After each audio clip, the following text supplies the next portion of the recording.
What's up, guys? I'm Jeff. I'm Alyssa. And welcome back to the Real Life Podcast. Today is a special episode in that you guys interview us. We had you guys write in questions to us on Instagram and social media and said, hey, what do you guys want to know about us? What are some questions we could help answer? So this is a range of questions where we hopefully can encourage you with the answers, but also you guys just wanted to kind of ask some fun, personal, behind-the-scenes type questions. So they'll be ranging from serious to funny, and I hope they are helpful. And last time we did something similar to this, you guys really liked it. So maybe we'll kind of integrate a Q&A episode maybe every few months or something. So let us know if you do like this on the hashtag the Real Life Podcast on Instagram or on the comments of our Instagram post. Okay, let's just get going. This one I thought was kind of fun because I guess I've never really been asked this one, but I have thought about it a lot. Carson Brown asked, has being self-employed made your relationship stronger?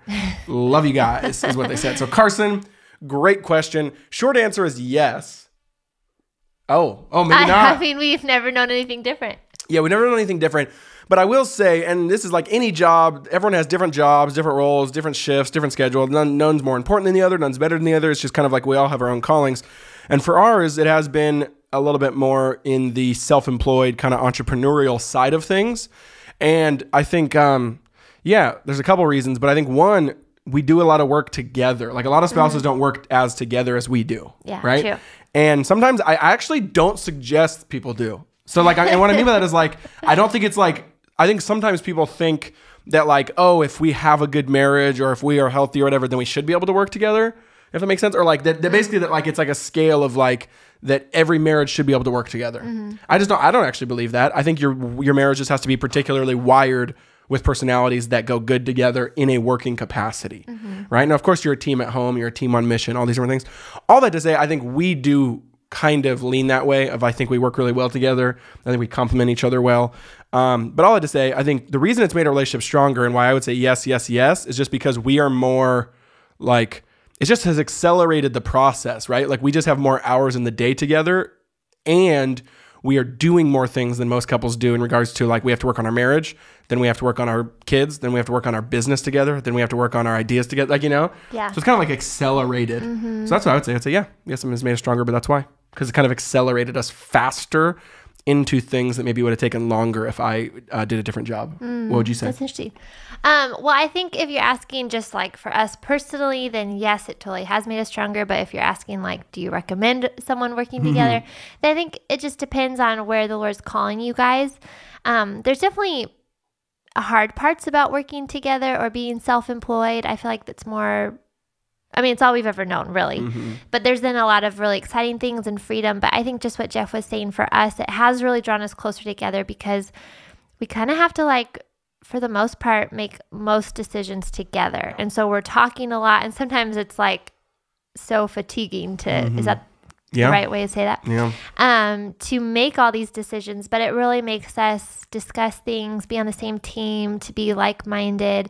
And so it's definitely challenging at times, but it has, in that way, it has made us a lot stronger because we have to understand each other, serve each other. Jeff calls me out of a lot of my comfort zones and challenges me. And so in that way, it definitely has made us stronger.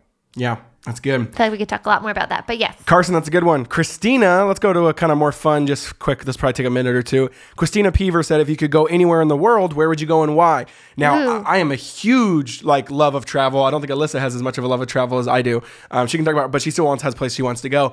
So I actually consider, I have a travel bucket list, meaning places I want to go. And it's cool because our job lets us go a lot of places. So I've actually crossed off a lot of places just simply because of work, which is really cool.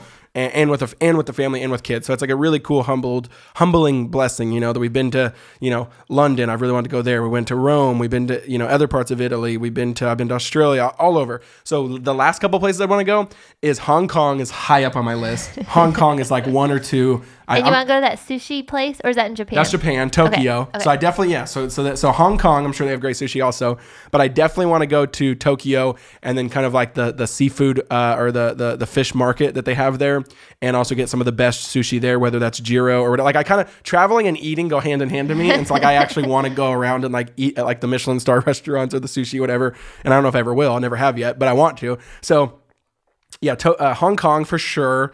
I would say kind of like Greece, like Santorini would be up there.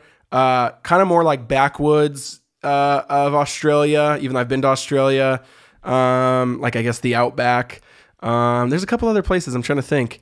That's what I would say for now. I mean, yeah, I've been to a lot of the France, some of those other places. What would you say? Those are so I guess say Hong Kong and Santorini. And Greece. Yeah, those are kind of my two right now. Well, when I was single, I absolutely loved traveling, and I had a whole bucket list, and I was able to travel a lot, which I loved.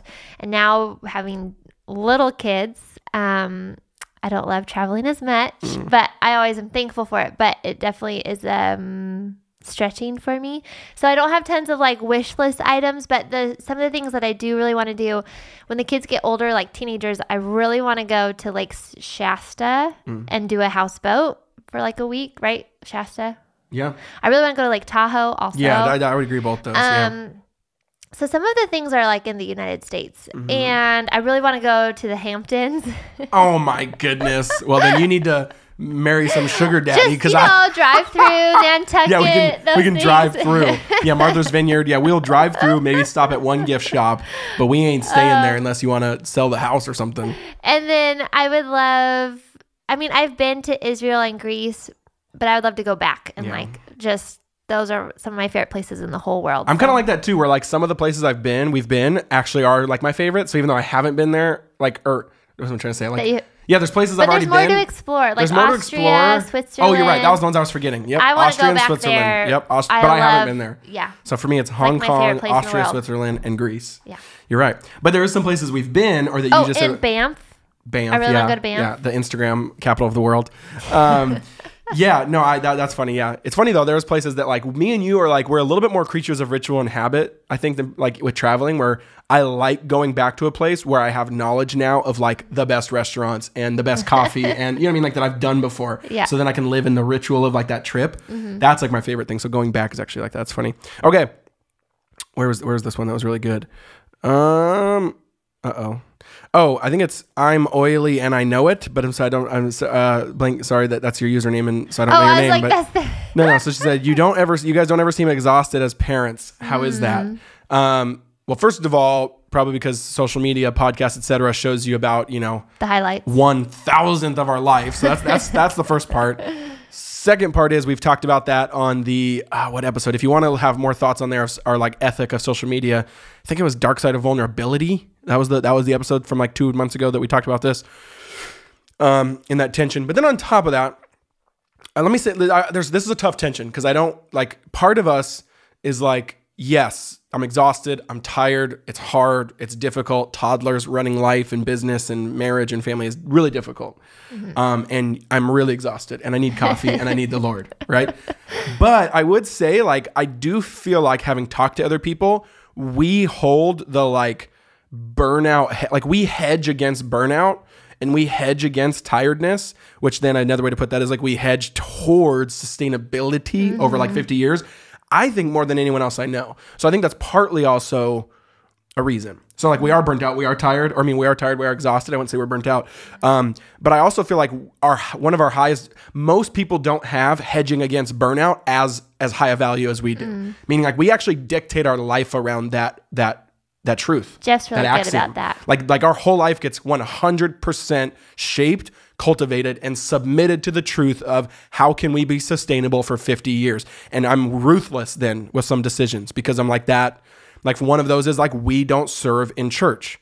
Why? Because that one would burn us out, at least with toddlers, right? I think we will once we raise up these little disciples and then we're a family team that can then maybe go help and serve the church when they're teenagers.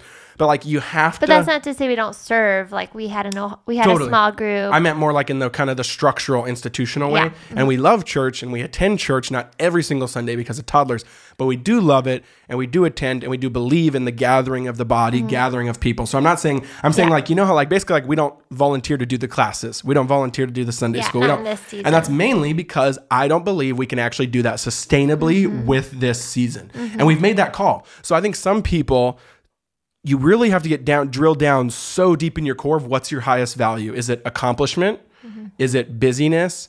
Is it maybe you just, I know even one that we can feel is like, even though we don't burn out, is like really kind of like making sure that the kids are not perfect, but just like, you can feel so much pressure to just have to do everything for the kids or, like give them all the best opportunities and training. So that can be a burden that sometimes pushes you towards burnout, because then you're saying yes to this class and this thing for them. Or like being in all the sports activities, and then you have Awanas, and then you have you can say yes to so many things, and then at the end of the day be exhausted. Yeah. So that it's kind of hard to explain, but I think that's just the reason is we are ruthless with our no, you know, meaning like we are very liberal with our no, and we throw it out a lot. And I was talking to someone this the other day, to be able to live sustainable, you have to know your mission, meaning what has God called your family or you personally, if you're a college student or a young professional, what has he called you to? Because it's easier to say no to things when you know what God's called you to. Yeah. You say yes to everything when you feel like you're purposeless and you don't know where you're going or what you're doing, right? Now, I don't mean, again, this like come down from heaven, God audibly speaks, here's your calling in life. I think it's pretty easy, actually. Get out a notebook. What are you good at? What do you like? What's in front of you? What are some opportunities? Boom, that's your calling. And of course, there's some more processing there, but I think that's 90% of the way.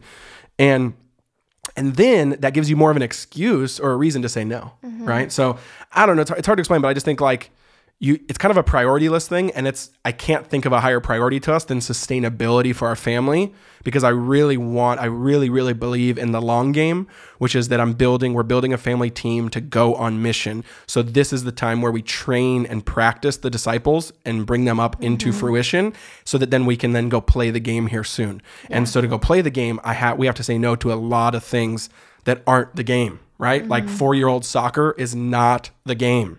No, I'm serious. And so it's like, or again, toddlers volunteering at church is not the game to us.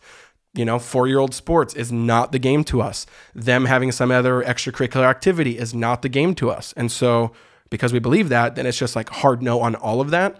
So I don't know if that helps answer your question. I don't want to come off like strong. Can I add? You go. Okay, that was the dad intense version. You give the soft mom version. So I'm sorry. So I think of 2 things. I'm like on the video, 4 things. 2 things here. One is, I think in a way it was just kind of how we came into it. Like now we're much more vision oriented, but part of it is how Jeff and I are wired. He's an 8 on the Enneagram, and so Jeff doesn't have trouble saying no to things. Like he's like, he could care less what people think. And that is true. It's extremely easy, and I almost get slight joy from it. So that's part of it, and I've had to really grow. I feel like this last year, even now in this season with 3, just having to really learn to say no and be okay with that, and be okay with sometimes disappointing people or letting people down or not being able to do things. Like, you know, we were doing a co-op with our kids, and we had to pull out for a little bit. Oh, and that was so fun. And it was so life-giving. So it's more difficult to say no when it's the ones that are really good. But then we had to pull out for a little bit, and then when I was thinking of going back in, the only really reason why I wanted to go back in was so I could hang out with my friends, and I knew that that wasn't the best reason in that season, and so I really had to put our kids first in that season, so we said no. So all that to say, I've had to really learn, I still am, to be okay with no, and really if you know your calling as a family or what this season God has for you, and he will tell you if you ask him, then other things that come, even if it's a good thing, it's easier to say no because you know that it doesn't line up with what God's calling you to. And then the other thing is we, the Bethkes, just need a lot of sleep. And Jeff, you may think he's extroverted because he gives so much online and when he preaches, but he's actually introverted. And in order to give so much, he needs a lot of time just to be by himself. Yeah, more than Alyssa even. She's like, let's go see people. And I'm like, okay, next year. I like to see people, but I also really need, I'm a 9 on the Enneagram, and we have the least amount of energy. I think I'm saying that right. Just a lot of things wear us out, and so I need to protect my time a lot. So it's kind of just how we're wired as the Bethkes too. And then, but now that we have such a vision, it's like now we can say no, and what filters in, our kids are starting swim lessons next week because that's a high priority when we live in Maui. So there is some things we do. But then the other thing is just parenting. I think having those boundaries and rhythms that we talk so much about that really set you up to have, to not be so burned out. So some of those things that are hard, that we talk about, that are hard lines for us, is our kids have quiet time every day. They're both grown out of their naps, but they spend 1.5 to maybe some days 3 hours in their room for quiet time. And sometimes they'll fall asleep, but just to we all need that, all of us. And so that helps us to recharge. We pretty much have the same bedtime every night, and we keep the kids the kids usually wake up between like 6:30 and 7, but we don't get them till 7:45, 8 in the morning, just so we can make sure to have our quiet time, and Jeff works. And so just whatever that is for your family, you may be thinking like, wow, that's crazy. But whatever it is for your family, so that you as parents can get recharged and be centered and do the things God's calling you to, so that you can be the best parents. You can set those are things that you can talk to with your spouse and really set those in place. And it takes training and it takes a little bit of adjustment, but it's so worth it. And so I think that those things, I know it's a really long answer to your question, but as an encouragement to you, because a lot of you aren't like us, and a lot of you can handle a lot more than we can and say yes to a lot more things. But then also just talking with your spouse about what are some boundaries and rhythms we can put in our day-to-day that really set us up. And for instance, if your husband works every day and you, or whatever it looks like, you just need time to be with him in the night, so then put your kids down early so you guys can have time together to connect. Those kind of things are really important. Yeah. Okay. Sorry. I'm looking through. I think that was so good. That was a really long answer. No, I think it was phenomenal. And so I was just trying to pull up the next question while you were talking. And what I would say too, and we've talked about this before, but I don't want to take up all the time on this question. For some reason, this one hits harder on moms, and so I think and so we have so much grace and sympathy and empathy, because our culture does not serve and help moms, preventing them from just crashing and burning and burnout, because we ask so much of them without giving them any help or service. And every time we've changed culturally, all the way back 200 years ago to now, with the Industrial Revolution, then World War II, then the economic boom in the 60s, all these different things, it's always taken less responsibility from everyone else and basically given it to the mom. Like, someone has to do it. So the mom has actually had her responsibility and her workload compounded over the last 200 years. That makes it nearly impossible to be the perfect ideal of a mom in the West. But when you're not called to be that, you're called to be a mom to your kids in community with a ton of help and other people fulfilling other roles for your family team. So that's what I would say too. And so lots of grace there, and the husband helping and all those different things. It's a team sport. It's a team sport. So, and I wanted to follow up too. There was kind of two questions that I think kind of like, I would just say that what we just answered as the answer to that question, even though it's a little bit similar. Someone said kind of, how do you do it all? Church, business, work, family, etc. And to that, I would say we don't. I would say we try to do a few things well. We don't try to do it all. We try to do a few things well, and everything that Alyssa just answered is how we attempt. We don't do it, but how we attempt to put ourselves on that trajectory. And then another one said, like, my kids are 9 and older. Is it too late to kind of live similarly like that in rhythm? You know, how do I stop the screen, stop all the activities, stop all the sports? Not at all. Yeah, it's not too late. I think you have to realize that the family team methodology of being a multi-generational family team on mission is the long game, which means this is not about all the fruit when you die. This is about fruit 1,000 years from now. So 9 years, 10 years, even 80 years, meaning you can change your trajectory, I think 2 years before you die at age 80, and that can have a profound impact on the legacy and the lineage of your multi-generational team for the next 1,000 years. So you really kind of have to remember. And then what I would say is Alyssa's answer, I think, is the truth to maybe practically of like, hey, really, really try to nail down your priorities and really say which ones, because I think some people are called to sports. Some people are called to, screens, for lack of a better term, in the sense maybe it's part of their job or technology or whatever. So we're all called to these different things, but you have to say, what's the mission of your team? And if it is sports, then I feel like then own that and chase after that. But if you feel like you can really ask the Lord and seek mentors, and you can do it as a family. Like, if you guys are a sports family, if you're coaches or your kids are really gifted in that, then how can you come together and do it as a family so you're not separated in all these different activities? So those kind of things. And I think, screen time, maybe stories are really important to your family. Maybe you create things online, or you write, I don't know, whatever that looks like. So sorry, I think Lucy's crying. I need to go get her. Those are important to you, but just how do you do it with boundaries so that your kids are also doing other things? And I think you can do those things for kids. Like, we just had a family that took out their TV because the Lord told them, and so now they don't have a TV in their house. Or you could do a month of no screens because you just need a detox for a little bit. Those kind of things. Let what you desire and let your values actually then push you to your behavior, because it sounds like you want that. So then kind of chase that. Are you really peacing out? When you go get her, she's crying. Okay, I'll go on to the next question. You do the next one. We'll be back. The Real Life Podcast, guys. The Real Life Podcast. Okay, this is a question I wanted to actually ask Alyssa, but I guess I'll just answer it myself. Bree, I think Reagan, said, how do you continue to choose each other when stuff gets really, really hard? Oh, that's hard. That's hard. And I want to hear Alyssa's answer. Hopefully she'll be back in time. What I would say to you guys is one of the things that's fundamental to marriage and to actually any relationship, platonically speaking, friendships, your parents, is that you have to believe that that's God's answer to you becoming more like Jesus. Like, now, of course, go back and listen to the episode where we talked about toxic people and people that, abusive situations. Those are different. I'm not talking about that. But just when it's really, really hard and just kind of people's weaknesses are really bleeding on you, and yours is bleeding on them, and it's just difficult and tension and angsty over and over again, and you're kind of tired and worn out, I would say, yeah, we just come back to the fact that, man, Alyssa is God's way, God, primary vehicle, primary tool for me to look more like Jesus, and that's the goal. So I need her. Even though it's really difficult, I need her if I want to go the direction Jesus is calling me to. And so that's really difficult, I think, to bear and believe in those hard times, in those hard conversations, or in those hard seasons where it's like the repeating conflict, which it sounds like maybe that, like where you just kind of the same fight over and over again. So it just is really stressing you.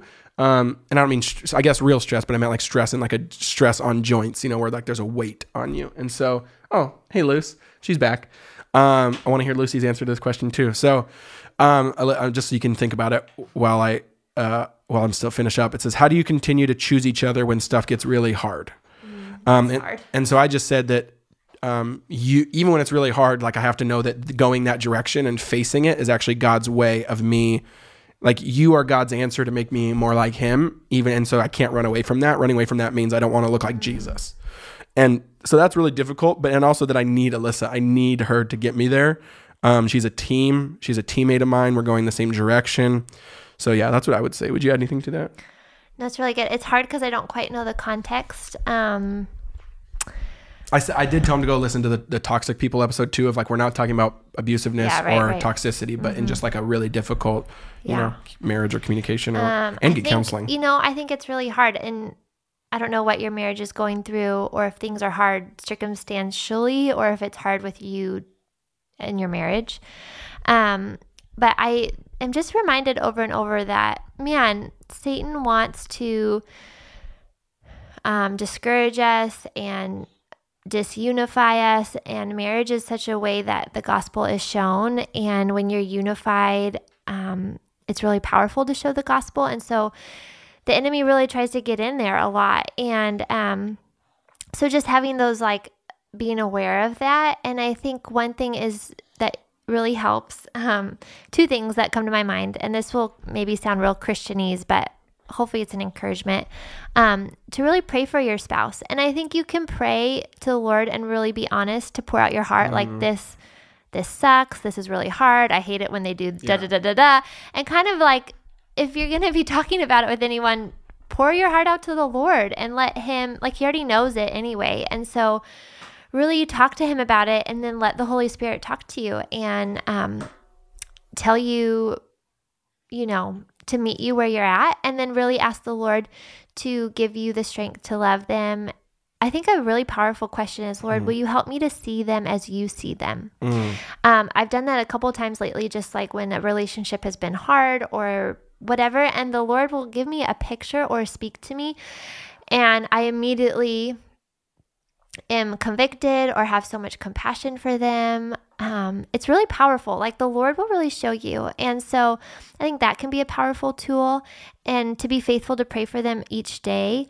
And then also to find a counselor or mentors, and if that person won't meet with them, for you to meet with them and to really seek wisdom on how to stay close. And then as another thing, maybe just you guys are fighting a little bit here and there or whatever, I think just choosing little things every day to serve them and show them that you're on their team and that you love them can be a really powerful tool to change your heart and to also show them that you love them. So little things like writing a note to them by the coffee maker in the morning, or a note to them in their lunch, or whatever it is, making their favorite muffins, or picking up their favorite candy bar at the grocery store, writing them a card, cleaning the car, vacuuming it because that'll serve them. Those little things that seem so little are actually extremely powerful in a marriage. And just the other day, Jeff and I were arguing off and on for like a couple days, and and it was really just wearing me down. And I was wearing her down. Yes. And I just came into the office and I just kissed him. She laid one on me. And it was like all of a sudden our hearts were so softened, and we just, I don't know, all the like whatever was happening, the friction was just completely melted. And so just those little things that seem really, I don't know, small are actually really big. So those are just a few things that I can. And then if you are going through something really hard, like grieving a miscarriage or something really heavy in the family, I think just getting away with your spouse maybe and having a getaway to talk and be together is really needed. Finding mentors to really help you, like, how do we walk through this together? Because sometimes those things you've never walked through before, and you each handle them extremely differently. And so it's kind of, you need to learn what, not make expectations or assumptions of how they're handling it, but really talk through those things. And sometimes you just need extra space to go do that. So to have an overnight somewhere or to have a day date, those kind of things. Totally. That's super good. Okay, let's maybe do one quick last one, about 5 or so minutes. This one's a kind of a fun one. What's your favorite quality about each kid? Not that you could pick, I know, winky face, obviously. And this is from Jade Gomes, Jadette Gomes, Jade T. Gomes. Okay, can I go first? Oh. Well, so I don't forget it because my mom brain. Oh, I thought that was kind of like a stop talking, Jeff. Go ahead. No. I just don't want to forget. Yeah. Okay. And by the way, treat, Lucy's here. She's so sweet. And if you're watching on video, she's right here. Guys, she literally adores Jeff. Anytime he is in the room, she just looks at him and giggles. He's pretty funny. She's looking at me and doing it right now. She like just adores her dad. It's really cute. Okay. Oh, I love her. So one of my favorite qualities of Lucy is I feel like her name means light. And I really feel like she is such a light. And just recently, she just giggles all the time and like smiles. And when you look at her, she'll just like break open in this huge smile. So I love that she just gives so much light where she's at. Cannon is our little fireball, but he is hilarious. Like, he makes me laugh all the time. He's just so funny. His little dances, he has these like looks that he'll give. He gets really passionate. He, the way he says things, like I just want to bottle up how he talks and not forget it. And then Kinsley, she has an extremely nurturing, helpful heart, and she has a really big heart. Like, she just really loves people and she wants to serve you. And like yesterday we went over to our neighbor's house for dinner. We had never really hung out with them at all. And within 5 minutes, she's like best friends with the daughter. Yeah. So I just love that her heart is really big and she's really intuitive to what others are feeling or thinking and really wants to be nurturing. Yeah. What are yours? I would say... thank you for letting me just go on and on about my children. That's a great question. I think Lucy, look at her. She's looking at me and smiling right now. I would say that's my favorite trait, that she just loves me. That's not egocentric at all. Look at her. You laughing? Is that fun? She's so sweet. Yeah, I would say with Lucy, it's, I mean, obviously at this age, it's so tough to kind of really see a huge exhibiting of a particular quality, but she does seem to have like a quieter spirit and demeanor than the other kids so far, like when they were at that age, and just a really, really sweet, tender, soft, quietness. And I feel like that really is a presence to a room, right? I can see that her being older really kind of anchoring a room in a really quiet, beautiful, non-anxious way. And so I'm excited to see that develop. Cannon, I would say, and part of this is funny with Cannon and Kins, because I feel like part of this is nature, part of this is nurture. You like wonder which one's which, but I do feel like he's currently the middle child, and I feel like he has the best trait or quality to be the middleist. And what I mean by that is he seems very intuitive and emotionally sensitive to everyone. Yeah. Like how they're feeling, how they're doing, and that's like, so true. and like how and then also like he doesn't like to ever not have everyone all together. Yeah. And it's almost like he's the bridge among the kids. So it's almost like he does sense when Kinsley's upset or frustrated, wants to comfort her. He does sense. He's always the guy that will come over when someone's crying or sad. And, oh, it's okay. And I love, and then same thing with Lucy. So he's kind of like, again, I don't know if that's nature or nurture, but he's like the middleist in the sense of like the bridge emotionally to the family, which is kind of a cool way to think about it. And then Kinsley with the nature or nurture thing, again, is, I think, such a strong leader and has such zeal for like her ideas, and which is that's an ordeal to parent. But it's, man, I totally see that if that can be shaped, you know, and molded toward in submission to Jesus, man, that's going to be an incredible leadership quality of hers. She can kind of, you know, have a singular vision and believe in it strongly. And so, and with that, she also has such a tender heart. So it's really cool because I don't tend to see in life people who are such strong leaders in like a zealous way, who also seem so sensitive and kind and gentle. So I think that those are really rare qualities to combine. So, and you know, we're just going on about our kids. So thank you for asking us that. But as Jeff's talking, it just made me think that words are so powerful. And just reminding how important it is to speak truth over people and life over people. And, you know, there's with your kids, with your spouse, with your friends, with your parents, qualities that you see in them, to tell them or write it in a card or text it to them. And I think it's like, because a lot of the times